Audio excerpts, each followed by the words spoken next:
chilling tales for dark nights.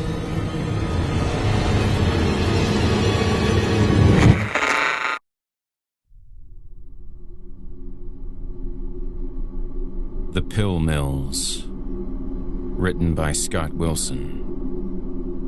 Performed by Jason Hill. Chapter 4. The following days were right before Christmas, and I really had no interest in going back to my place, even for clothes. I called Debbie and let her know I'd be a little late, and then texted Carl to see if he could check up on my place. Both said something along the lines of, "No problem," and I went shopping for clothes at the nearest Marshall's. I hadn't forgotten that when you're not locked in a dungeon that would make Charlie Sheen feel uncomfortable due to the amount of substance abuse, West Palm Beach is actually a genuinely nice place to live. During the winter, the humidity and temperature both drop, and it becomes increasingly difficult not to enjoy the brisker weather. I took advantage of this and the extra time and decided to get a few relatively nice things from the discount bin of the biggest Marshalls in town before heading back to the motel room to shower and get changed. I wanted to do something other than wonder to what degree the bird monster and whatever was driving that car were related to the other creepy shit. It was probably the first day I hadn't tried to push it with Xanax because I can remember it clearly without going to my journal. I didn't want to think about the drug dealers, hookers, the smell of urine, feces, and human rot that pervaded the clinic with a constant look of misery on every single person's face. I stood outside of the motel as the sun was just finishing its rise against the pit in my stomach that remained from Dave telling me it was the worst time of day to go outside. I kept an eye out for birds. The sky was an explosion of turquoise, with ribbons of violet, pink, and orange and reflective clouds that looked impossibly bright. This is a pretty typical Florida morning, especially in winter. It looked like a trapper-keeper from the 90s. 3 hours later, the way the cashier at Marshall's smiled with genuine-looking happiness before going back to a conversation with a coworker shook me to the bone, like a cold shower after a bender. At about 9 in the morning, the sky was bright blue, but still shot through with a handful of scintillating neon tangerine bolts left over from sunrise. One of the upsides to living in a flat place that rarely gives a hint that anything beyond tree level could exist is that riding over different parts of town could be an absolute thrill, especially with your windows rolled down, or if you are lucky enough to own a convertible or motorcycle, enjoying the full throttle of the elements. Dave had sent a single text, asking me to meet him at Dubois Park in Jupiter. I didn't feel great about this since it was along the water, but the thought that he at least knew something of what was going on and the fact that it was at 10:30, when families would be there, was reassuring. I stopped at the Paris Cafe near Clematis Street and treated myself to a chocolate brioche something or other. The streets around Clematis were much more developed than South Florida's norm, and sported the closest things to skyscrapers West Palm Beach had. After this small area, it shot down instantly to single-story buildings and homes. The Trump Towers bedecked sections of downtown, where ghettos filled with black people who had no hope left for better jobs or medical care sat next to cafes designed with yuppies in mind. The library was at the end of the street during the time, facing the waterfront with a massive glass window that was relatively gorgeous as far as public buildings in Florida go. At nighttime, the area is usually a slow, stunning show of neon pinks, oranges, blues, and purples set amid a sea of jet black from the signs of bars and other nighttime establishments. At daytime, it's a classy affair with small trees planted every now and then in between the beige to light pastel buildings with wealthy white people walking their dogs in between. No more than 20 minutes walking, the nice streets, or 5 minutes driving, right past the City Place Outdoor Mall, and you would arrive at a place that would redefine how you viewed the words poor and destitute. After a few minutes driving over the only man-made hills in Palm Beach County, I turned around to the nearby Okeechobee Boulevard which bookended the nicer part of City Place and drove to Military Trail, where I drove north through suburbia for about an hour, skipping I-95 to enjoy the long way through South Florida. By the time I got to Dubois, it was 12:30 and I was right on time. Dave was waiting in a salmon-pink Cuban-style linen shirt and black pants outside of the parking lot nearest the beach. There was a more secluded one inland near a massive brackish river, but I wasn't going to argue with having families playing in sight. He stood aside a matte black Mercedes AMG something or other with his arms crossed, smiling towards the sea. He almost looked like a particularly peaceful supervillain. He motioned to a nearby picnic table within view of both the families and a massive rock seawall that allowed a powerful man-made river that ran the sea to inland water sources. The park itself was a historical one that was built on a midden used by the Jaiga people who lived here before the Seminoles or whites who came after. Aside from some old homes built over 100 years ago, there were a variety of archaeological sites of interest to anyone who wanted to look at rocks some natives used. Apparently, due to the lack of load-bearing animals, they had a tendency to live near large bodies of water, even when the water wasn't fresh, as it made travel and carrying baskets filled with goods easier. The traces of the buildings they made before being enslaved by Spaniards and taken to Cuba were found at some point during the 80s. It was a popular and beautiful park, hillier than you'd expect Florida to be. The sight of other people and the thought that he probably wouldn't be friends with whatever I saw before reassured me enough to take a seat next to where he had a few joints and a sandwich and a coffee from Havana's Palm Beach's most popular Cuban restaurant. He smiled slightly and unapologetically. "All right, let's clear the air." He clasped his massive hands together in a V over his breakfast. "First, I'm going to need you to hand me your cell phone." This was a common but mildly threatening practice. I'm not sure what good it would have done had the cops actually been watching. I handed both cell phones I owned to him, and he took this and put them in the trunk of his car for the time being. I know. I have no idea what possible good that would do even if I was an informant, but I assumed it was mainly for the show. These guys weren't bright. When he sat back down, he looked particularly relaxed as he motioned for me to speak while he dug into what looked like a medianoche, a pressed ham sandwich on egg bread similar to challah. "All right, listen. I've had a rough time with this. No one told me what was waiting for me at the drop, and they haven't exactly left me alone. I need to know what's going on." I said this in an apologetic tone that surprised me, but the size of the muscles on this guy, as well as his gun, reminded me to be polite. Also, the fact that I would run out of pills within a week put more than a little pressure on me. He lit up a joint before replying, and took a long drag before exhaling and placing the joint on the table next to his sandwich. "You've done great. We're all really surprised. You took this really well. I'm going to tell you what we know of this shit. But first, just say that we had to make the drop there because the police wouldn't go near it either, and it was the only place we could have gotten away with it. We thought you would have had an easier time getting in and out, but I'm glad you made it out safe, and we'll know better than to throw you out like that next time." Despite an absolutely reassuring tone, I could not have been more horrified. He knew something was there, and the cops were prone to avoiding it as well. I had to wonder if the well-dressed man would be able to interact with police the same way he did with junkies. Were there old ladies who just called the police 3 times a week about the bird demons terrorizing their teacup Yorkie without getting a response? Did the young men's choir at Palm Beach Atlantic just learn to schedule their beachside concerts around possible swooping attacks? What were those fucking things? This time I spoke without any reluctance.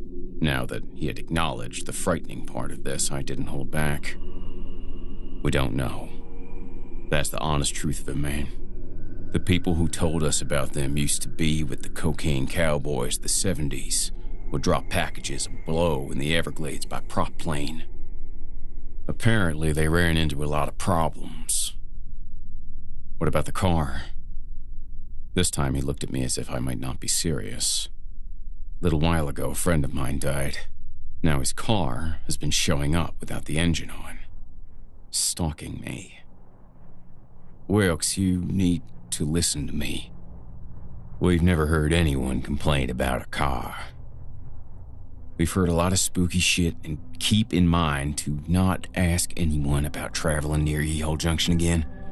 But driverless cars just haven't been on the list. Maybe one of your rig mates have the car and just put quieter mufflers on it. Are you sure it wasn't a junkie? I hate to break it to you, but they might start wondering what you're keeping at home. You should consider buying a gun. One way or the other. It seemed a bit absurd that he thought I was being ridiculous for worrying about the car after being attacked by bird creatures. A slight hint of a Boston accent came out when he pronounced car as car. I was instantly relieved that at least that seemed, to him, to not be supernatural, and desperately wanted to believe that it was just a B&E from some guy while I was wasted. After having it confirmed that those may, in fact, have been something non-human attacking my car, it would be nice to have a human source of fear again. He put his sandwich down, finished a chew, and followed up with the coffee you could smell from a block away. Why don't you tell me what files to pull that came with your friend, and I'll find out if one of them has been seen driving the car. I described the Buick while he texted the information to some unknown, colorful wad of muscle. He resumed talking while he did it. So, we've heard about the other shit, though. Bird people, right? We heard them called stickin' or something before it. At least that's one some pillbillies call them. But we don't know what they are. We just know to avoid them. Just like anything else weird we encounter. We're drug dealers, not whatever bureau gets assigned to shit like this. What I can tell you is simple. Stay away from the beaches during the morning. If something takes an interest in you, avoid anyone else and stay indoors for as long as you can. We've heard of people getting tricked by these things using other people's voices, but never during broad daylight. Always at night, or in the early morning, but usually the morning. He said this seriously, but with the attention someone would give a list they had read out loud too many times before. What about the guy with the stupid tie? He left something at the clinic after he came. He nodded solemnly at me. I know, Wilkes. And you're doing damn good by keeping quiet through all this. We don't know who or what that guy is, but he showed up at other clinics before, and he's been known to go through clinics in an area. Whenever he shows up at one, he'll be nearby later. Maybe in a motel where groups are staying or something like that. But he always moves from area to area. I told you as soon as I could after he left the American Injury Clinic. It may take a while, but he always comes around.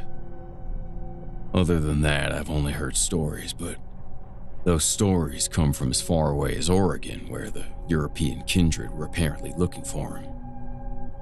The European kindred are a group of racists loosely connected to the Aryan Brotherhood, known for haunting the poorer and more ignorant parts of Northern California to Washington and Idaho. They were just as frequently known for violence, and if I remember, they were prominently featured in a horror movie recently. Something they are probably proud of. The distance that guy seemed to be able to cover was something to be worried about. And if a group connected to the AB couldn't put a bounty on the guy, it probably wasn't much use trying to get to the bottom of him myself. Does he have a name? Lloyd, or maybe Lyle or something? He looked at me with a look of patience being expanded, If someone asks him his name, they're probably so fucked it's not worth worrying about. At least, that's what I've been led to believe.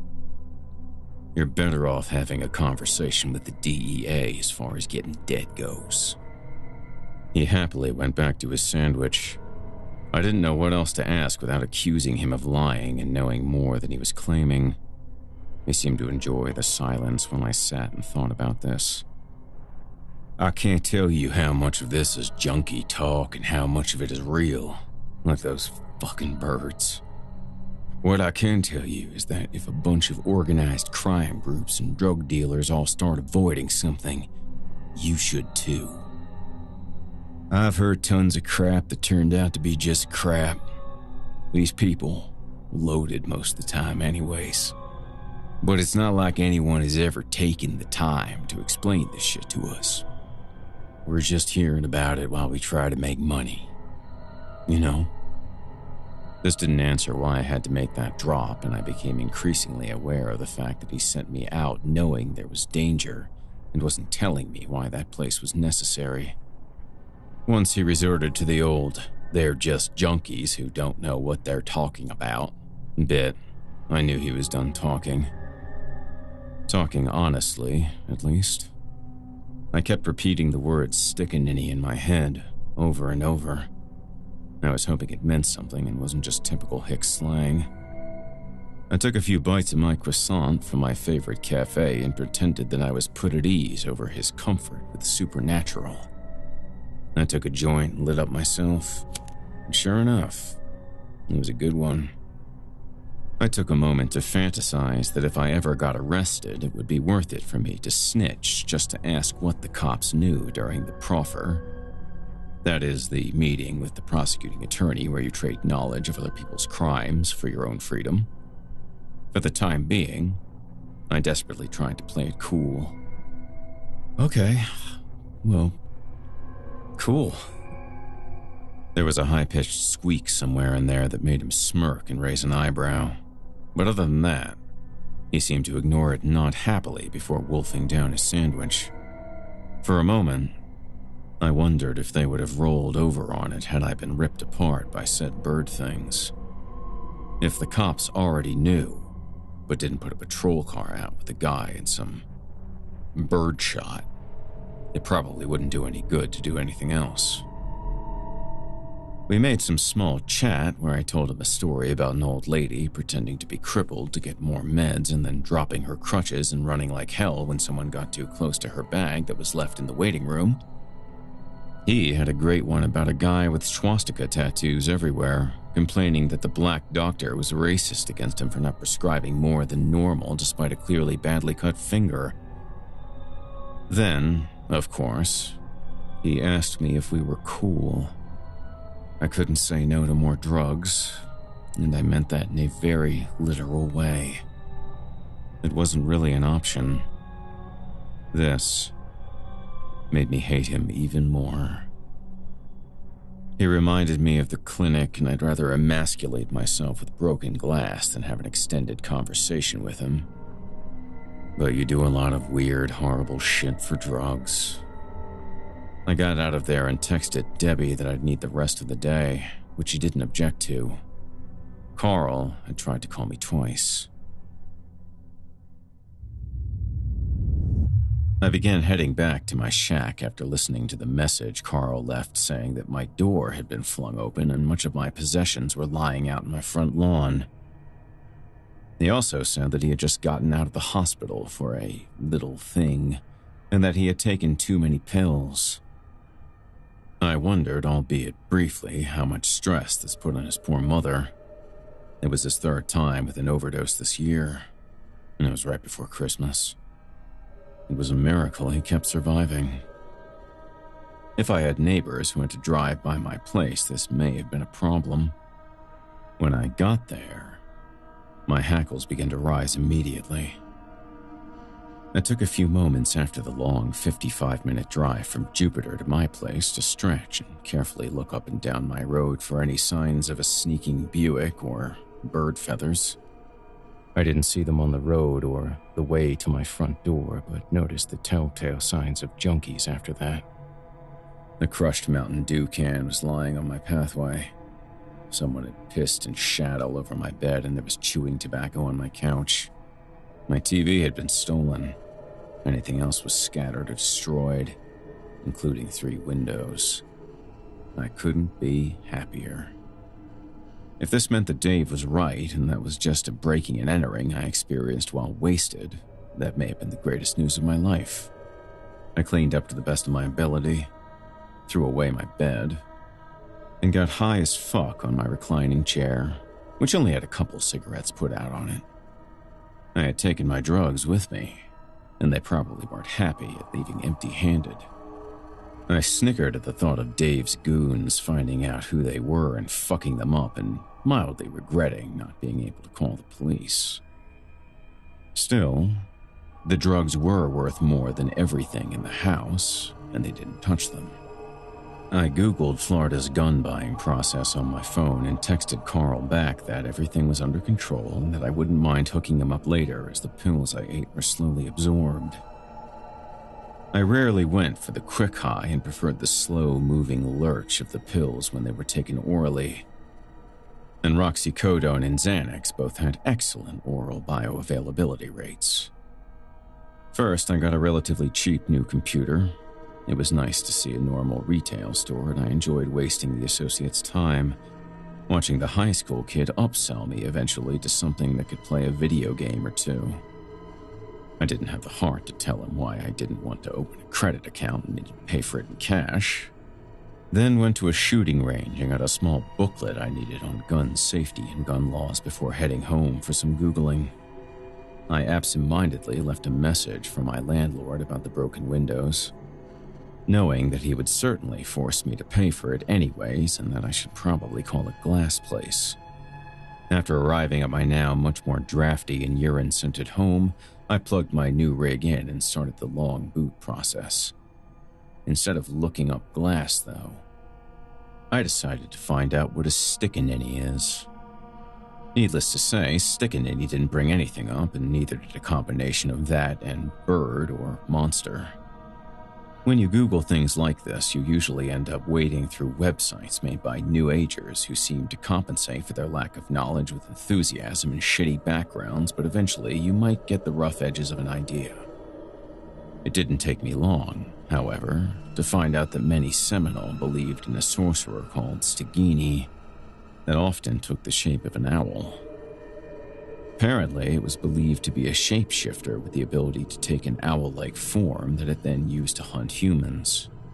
Unfortunately, I only found a single webpage that seemed legitimate. Most of the rest was New Age crap and bad illustrations. The First Nations Heritage database covers Native American legends from every corner of the continent.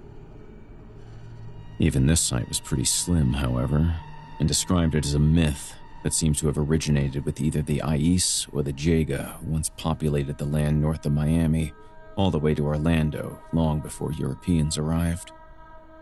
However, while later collections of mythology from other Native American nations had plenty of wildly different stories, there was almost no information about what the original Ais or Jaga believed. All of the different legends believed that a person had to be inducted into the Stigini. It required the person to be disemboweled, but they then gained any number of different abilities to terrify mortals. Most agreed that they ate the organs of mortals in order to absorb their life force, kind of like a vampire. While they looked like normal humans most of the time, they could vomit up the intestines of the last person they devoured and hide them to take the form of a giant owl and go hunting.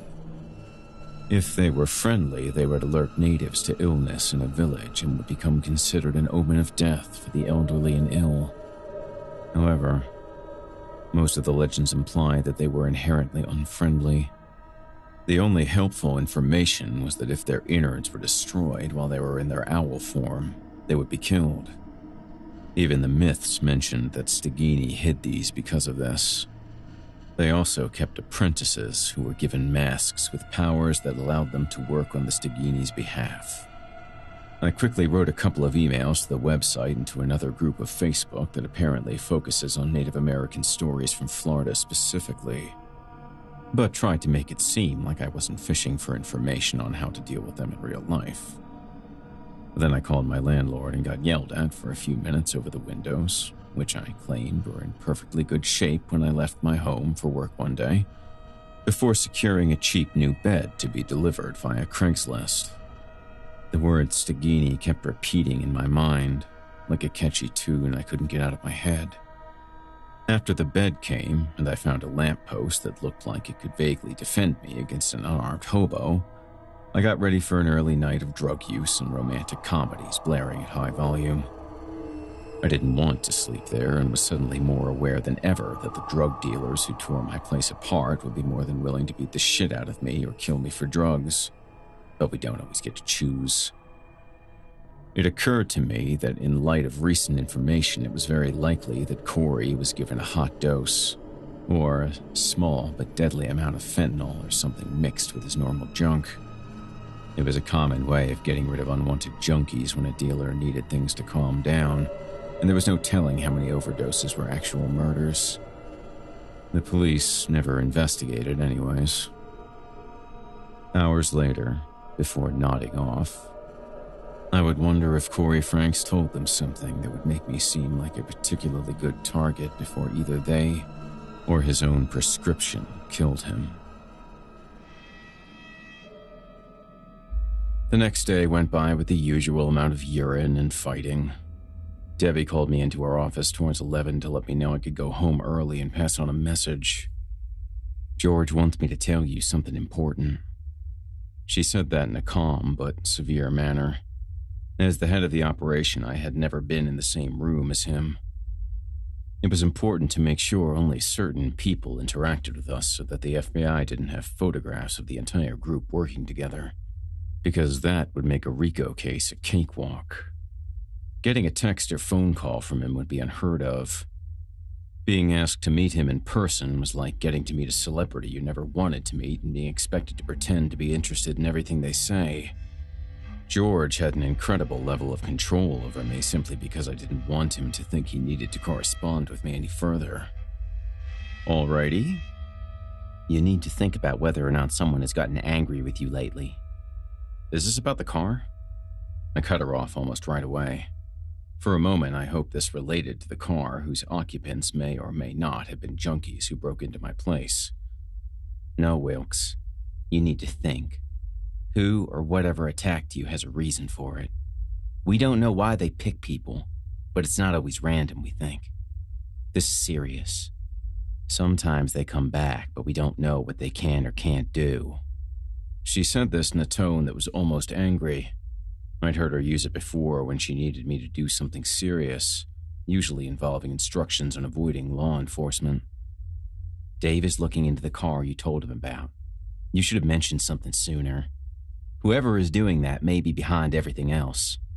He thinks it might be someone named Teddy Rance, the guy who used to ringlead for your friend's group. There's a good chance he's at the Castle Inn near Palm Beach Lakes tonight. His friends just stopped by American Injury." She began to rattle off details of the group that traveled with Corey Franks. The group was now probably being closely watched by authorities thanks to my giving them all of the information possible on them and essentially fingering them in his death. "You need to crash at my place tonight. You'll be as safe as it gets there." Sleeping in the house of a notorious crime boss normally doesn't sound like a good idea, and I hustled fast for a way out of it. I couldn't find one. At about 5:30, I ended up meeting Debbie at her place. One of the doctors had me stay later than normal to help organize some roxycodone, and he had to sign over to another doctor to hide the fact that they were missing thousands of pills. It was located in Wellington, a remote but relatively wealthy area known for cookie-cutter McMansions and large gated communities. The gate, as well as the cameras, drastically increased my confidence that this may have actually been a good idea. The memory of the sheer amount of firepower kept in the house also helped. The development was owned by another company of his, and while most of the houses were still being worked on, the one he lived in as well as the few next to it were finished in incredible detail. The house itself was 4 floors and looked much like the other massive houses in the neighborhood. With a massive pool and lagoon in the backyard to boot, it had massive sharp angles for a roof. A single second-floor window looked out over the front door, almost looking like a cyclops. Large windows were interspaced with thin, vertical windows that looked like the windows in an old castle tower. Debbie's BMW M6 sat in the driveway next, dwarfed by George's outrageous Ford pickup truck, which appeared to me to be the approximate size of a semi-truck, outside of a 5-car garage that I knew was filled with a variety of vehicles. The home had cathedral ceilings and marble floors that made the entrance foyer look bigger than my home. May have been. The furniture was all black leather, with dark walnut wood for cabinets, but mostly black and steel. It looked like the interior of a sports car, but endless, with a huge room that drifted between spaces used for a kitchen and what could have been 5 living rooms, all overlooking the beautiful lagoon. The only sore spot was the unfinished jacuzzi, which was being built on a large man-made hill overlooking the rest. Its metal was still visible, gleaming at night, and the waterfall running from it into the lagoon was not yet flowing. George himself sat on the sofa. It would be impossible to miss him. He was wearing a black tank top and black sweatpants that revealed his Winstrol-enhanced muscles and his gigantic swastika tattoo on his arm. He had a flat top that made him look like a slightly graying, he was in his early 30s but had a couple of streaks and didn't hide them, criminal version of a Marine. 2 skinheads with tattoos on their faces flanked him silently, who I would later discover were Steve and Kyle. One had only a small line of teardrops, while the other had his entire neck and arms entirely covered, in addition to teardrops, a swastika between his eyes, and a quote along the line of his ear. This was Kyle, and I had heard about him before. Both wore an almost uniform pair of black Dickies shorts and white t-shirts that I had seen on some Floridian skinheads before. George nodded to me when I came in and motioned for me to sit on his couch with Debbie and him as they watched Duck Dynasty, without saying anything.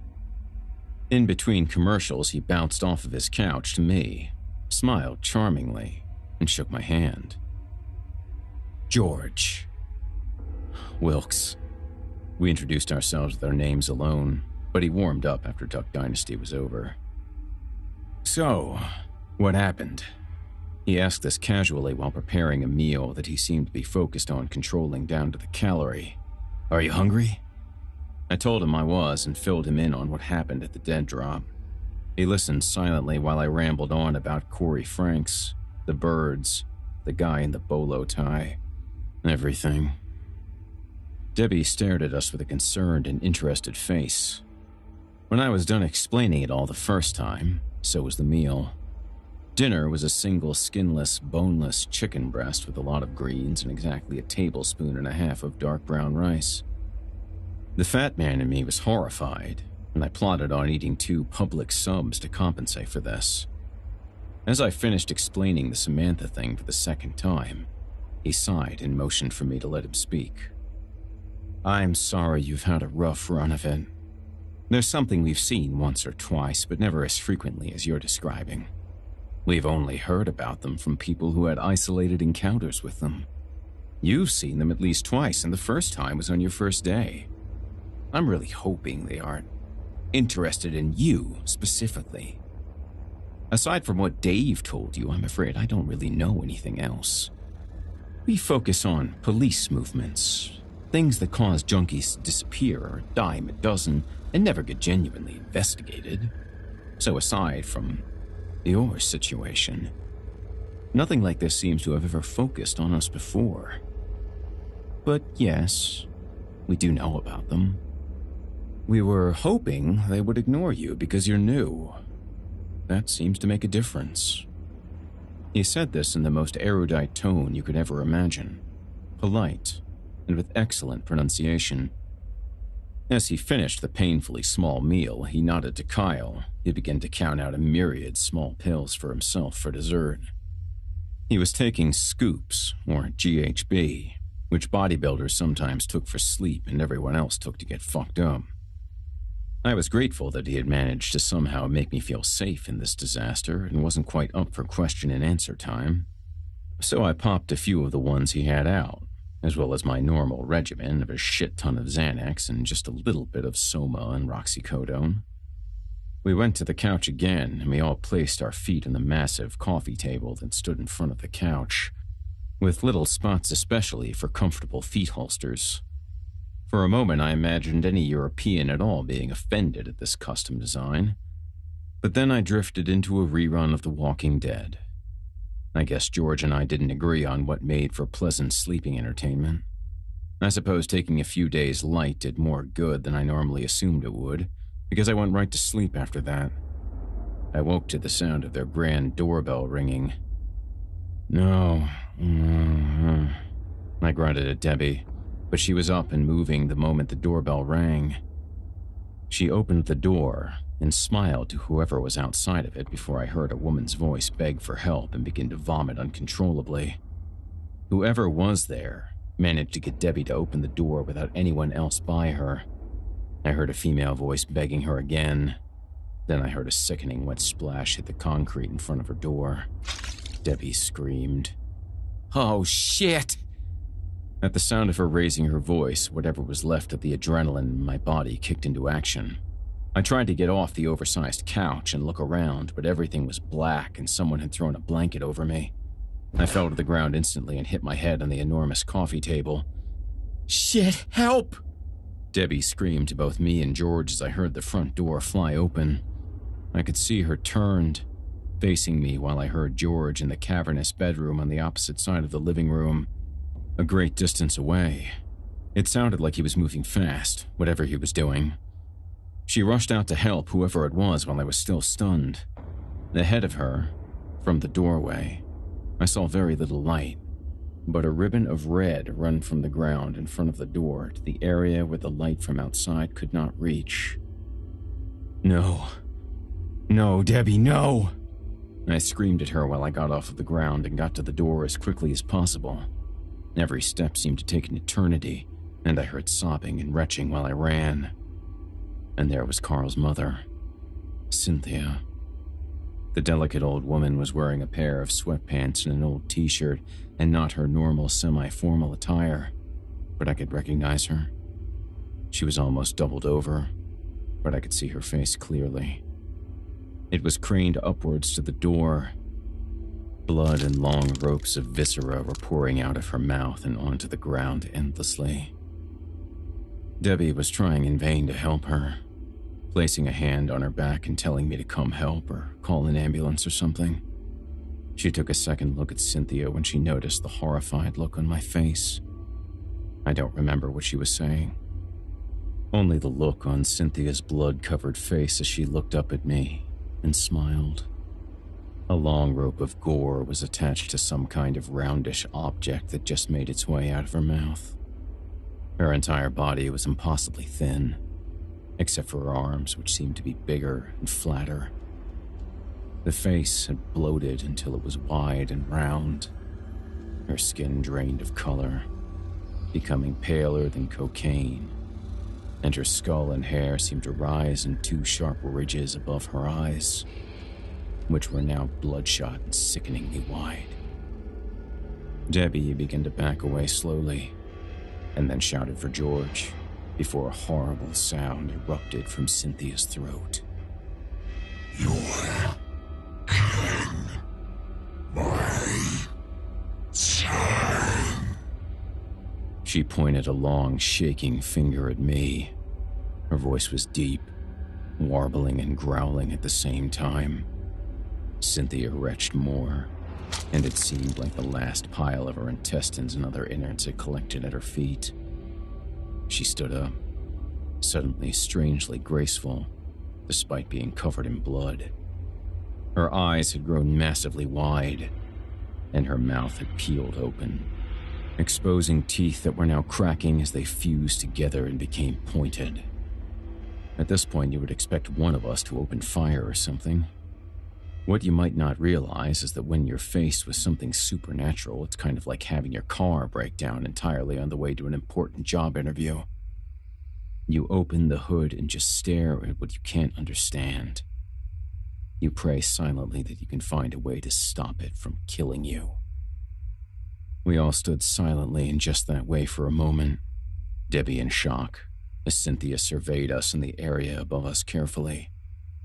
The skin of the old woman was pure white, but strangely mottled.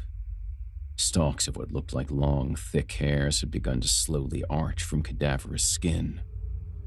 These changes made Debbie decide that this was clearly a threat. In less time than it would take a normal person to take out their cell phone, Debbie whipped out a tiny gun from her waistband and shifted her body weight, placing her feet instinctively into what police call the Weaver stance. "George, trouble!" I had already known George was coming the first time she called him, but now I got an idea as to why it took him a moment when he knew there was an issue tonight. I began to hear heavy footsteps making their way to us from some bedroom off to the side. George and his buddies were on the way.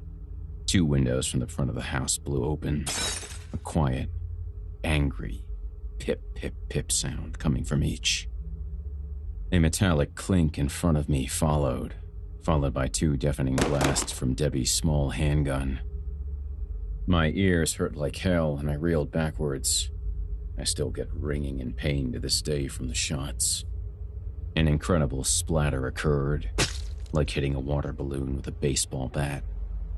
Cynthia's face blew inwards, and her tiny body staggered back, but she was still moving. The shots didn't even knock her off her feet, which now had razor-sharp talons sticking through what used to be shoes. Her torso bent back at the waist at a nearly 90-degree angle. But she gracefully swept upright again just as quickly as the blasts had slowed her. What used to be a woman's face was now round, and a razor-sharp beak protruding below a small hole that was not nearly as bloody as it should have been.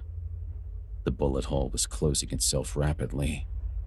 All of this happened within a few seconds, but it felt like we had hours to get a good look at what was planning on killing us. Debbie knocked me back with her shoulder, taking the air out of me. I fell back indoors.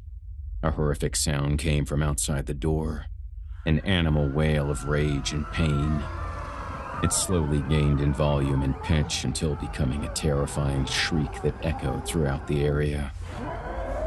The thought of the police, for once, seemed to be on no one's mind. I began to run, not particularly thinking of where I was going. I remember going around a corner to the kitchen area to hide as I saw George walk out with a furious look on his face and a massive gun of some kind in his hands, and I kept running past him, towards the backyard doors and the couch where I had slept. I don't know a lot about guns, but I was willing to bet it was the kind of thing he would have picked up from the many military contacts the Aryan Brotherhood enjoyed. I peered around the corner and witnessed the massive giant pointed wildly after opening the door. Then he took a step back, angled his weapon, and closed the heavy door slightly in front of him, as if he were using it as a shield. He didn't fire, but the tip of the weapon explored the area in front of him very carefully, as if looking for something. We heard what sounded like a ragged grunt, just barely resembling the hoot of an owl. From the front of the house, we suddenly heard someone cry out and a single shot go off. I looked and can only assume they did too, but I didn't see whatever it was through the small windows. Within a few seconds, we heard a quick scream from the back of the house and a loud whoomp and cracking sound. George stared down at the ground again in the same area before slamming the door and calling a few friends, as well as the police. Seeing a neo-Nazi with an illegal weapon call the police is how you know things have gone to shit. I couldn't quite hear that call. He then went to a small panel about 10 feet from the front door in the foyer and began flipping switches on. Floodlights turned on all around the house, making the front and backyard even more clearly lit than it usually was in daytime. With a loud bang, shutters dropped in front of all but a few of the thin vertical slits of windows around the home. The moment those lights came on, A horrible wet sound came from the backyard, like a bunch of wet celery being broken in half. Apparently, we had interrupted Cynthia with whatever she was doing, because I saw a brief flurry of movement coming from the top of the jacuzzi. At this juncture, I did the only sane thing you may ever hear of me doing. I looked around the room, saw the small handgun sitting on top of the coffee table I had sat at last night, and I made a beeline for it. I grabbed it and for a second tried to make it comfortable in my hands, but the strangely masculine weight of the weapon informed me that this was simply never going to happen. As I quickly leaned over the couch to attempt to get the hell away from where Cynthia last was, I barely remember to keep the gun barrel from pointing directly at me while I awkwardly maneuvered to the center of the home, where the kitchen was, hoping to avoid being in the middle of Cynthia or the neo-Nazis. A massive wham that I felt before I heard shook the entire building as George's gun went off for the first time. I didn't bother to look at the front door as I heard one of the skinheads shouting something from one side of the house. The gun went off again, but I could only feel it this time. All I heard was ringing.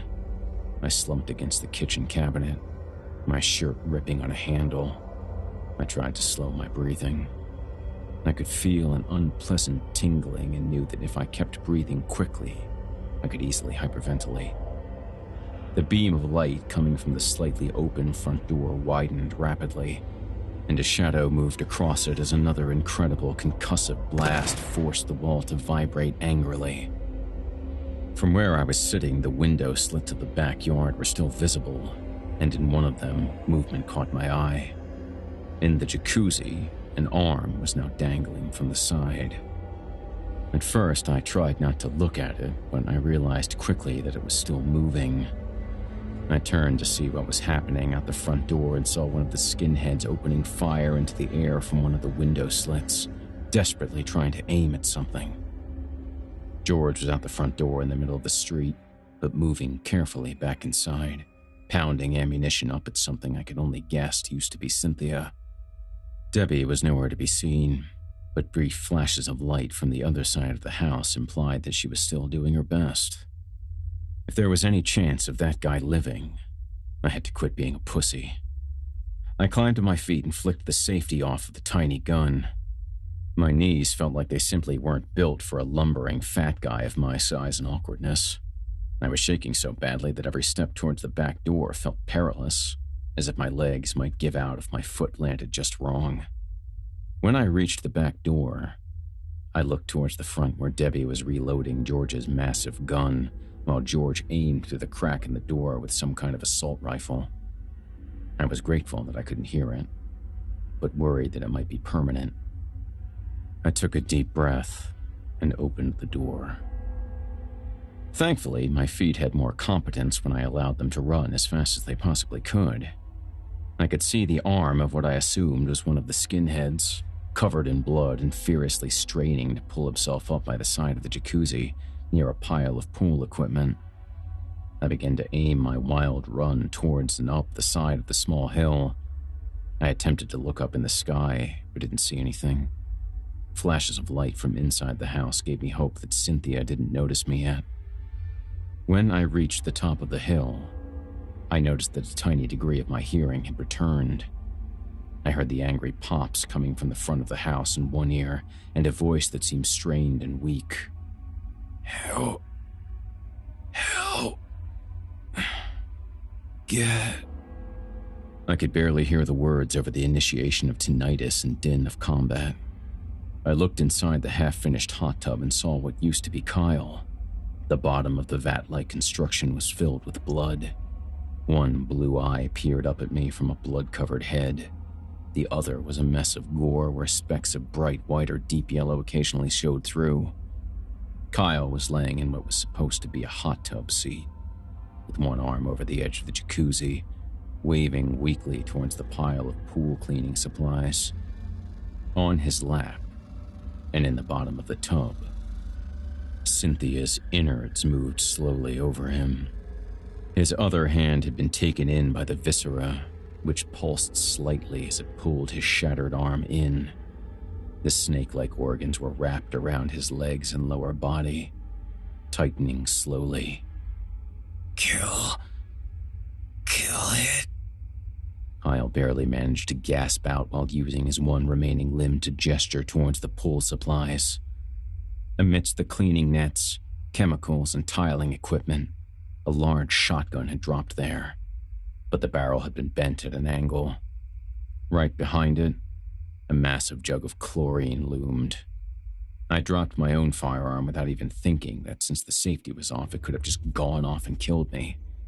I grabbed the massive jug of chlorine and tore off the cap in one motion, praying to God chlorine would work as well as whatever salt the ice or the Jaga would use. By the time I turned around, Kyle's hand was limp, and his eye was no longer staring at anything in particular. I poured the jug out as quickly as I could on the sinuous intestines, making a thick cloud of acrid smoke that burned everything from my nostrils to my lungs. I pulled my head away and saw the deep red guts turn black and bubble. Much of what had pooled at the bottom of the tub had begun to congeal and turn from scarlet to a disgusting black and green fluid. Then, I fell down. At some point, it didn't take long, Debbie slapped me in the face and began pulling my arm frantically. I came out of my stupor to see Kyle's friend Steve staring up at us with a horrified look, but I could only hear Debbie telling me to move it. She held me up as we walked down the hill and back into the house, where Kyle's friend kept ahead of us with a quick trot until we reached the front of the house. George was standing in front of the door with his massive gun, looking a little confused. "Is it over?" Steve asked in a whisper. George got into position and slowly opened the door, with the gun searching for a movement before he pulled the door open wider. Finally, he stepped out entirely, cautiously keeping the weapon trained on an area in front of us in the road. When I finally peered out myself, I saw the crimson wreck that used to be Cynthia. She had fallen near her car. Even from the distance, it was clear that she was no longer in her unnatural Stigini shape. Tatters of her clothing showed red, splattered human skin underneath. We approached her cautiously, but backed away in a shock when one of her hands moved just slightly. Her torso was absurdly thin, as if she had been squeezed in the middle by a giant. Her gore-covered face and eyes were aimed at us, but no longer showed signs of life. Trails cut through the gore on her face from her eyes to the ground, as the last tears fell from her dead eyes. "Thank fucking God." Debbie's voice sounded like it was coming from far away. The scintillating pain and monotone sound and what I would come to know as my bad ear were much louder. I felt George clap a hand on my shoulder as if to tell me I did a good job, but I didn't bother to look at him. We got our stories straight after a moment of gawking, once the incoming sounds of sirens told us the police had enough of our nonsense. 3 massive SUVs pulled up and the men inside jumped out almost at once, with weapons aimed at us. George knew this would happen and told us to wait with our hands over our heads. They took us in before we even had time to close the front door. We told the police we didn't see how Cynthia died. We told them Kyle fell while playing with a gun and hit his head. We decided to say that we didn't see that either, which in retrospect was retarded. Strangely enough, we were released the next morning anyways. The gruff and quiet brutes who took us in were replaced by a young blonde woman and an older-looking guy with thinning hair and a wiry build. She listened to everything we said and smiled and nodded, while he angrily took down notes. At the end of a long interview with a lot of strange questions, we were released from what turned out to be an FBI office. George's home was picked almost clean when we got out, but they ignored the drugs and firearms entirely. Slowly but surely, we heard less and less about it, and within 3 days, when I called the Palm Beach Sheriff's Office for information on court hearings or whatever, I was hung up on. When I called the friendly blonde woman from the FBI, she cheerfully told me the case had been closed. The authorities in general seemed to want nothing to do with it. Debbie told me that this wasn't unexpected. Cynthia's body never made it home. Carl reported her missing within a day and became absolutely inconsolable in a very short time. He didn't seem to show any inclination towards vomiting out his intestines and attacking me, just getting as many drugs as possible. I was mainly worried that Carl had more family I had to be aware of. He would never see his mother again and would never find out why. 4 days later, right after Christmas, he overdosed. For good this time, and from the pills I gave him. I think about that a lot, and generally drink a lot on Christmas. I wonder if Cynthia did whatever she did to protect Carl. I wonder if she ever had a bad bone in her body, or if I had driven her to a new extreme by slowly murdering her son, pill by pill. I used to tell myself that he was just a guy who made shitty choices, but I can see the reality now. If it weren't for me, they, and too many others, would still be alive. But I'm selfish. The only thing I could think about was the fact that there were 3 of them at the beach, not just 2.